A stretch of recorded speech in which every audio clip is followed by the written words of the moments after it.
Hello everyone.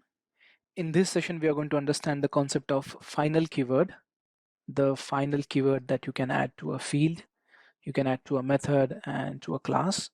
When you add final to a variable or to a field, it becomes a constant. So when we do something like say final int a is equal to 100, then a becomes a constant. You cannot change the value of a now. It is final to 100. Also, point to be considered is in Java, the standard is all the constants are written in the capital letter, all uppercase. So when we add a final to any field, that field becomes a constant. Okay. Now, when we add final to a method, then it avoids the method overriding. In case of inheritance, my subclass can override a method.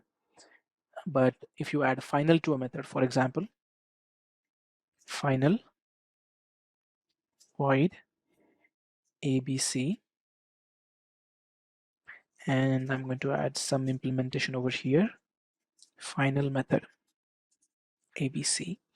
And now let's create another class which is going to extend from this final class. I'm going to call it as class 2, and let us say that class 2 extends from this final keyword class. Okay, and then we want to override the method. So if you say something like and try to provide your implementation, then you can see that error over here. It says that cannot override final method from the final keyword class.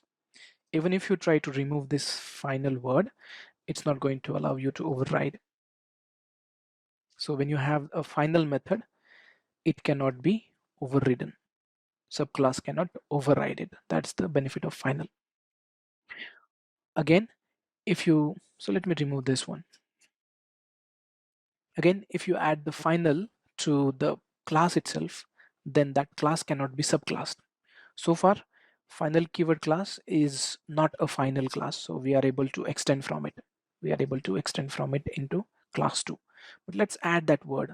Let us say that public final class, final keyword class, and you see that as soon as we add this word final, we see the error into class 2, and it is saying that the type class 2 cannot subclass the final because it's a final class. So when you add a final to a class, nobody can inherit from it. That class is the final class. It cannot be inherited. You cannot extend from it. Simple. When you add a final to a field, that field becomes a constant. When you add a final to a method, that method cannot be overridden. That method is final. That implementation is final. You cannot override into another class and create another implementation. Whatever implementation that you specify for a method that is final, that implementation is final. Okay. And again, if you add the keyword final to a class, then that class cannot be inherited. You cannot extend from that. Okay. That's it. It's very simple. Thank you so much for watching this session, and I'll talk to you about more concepts in the upcoming videos.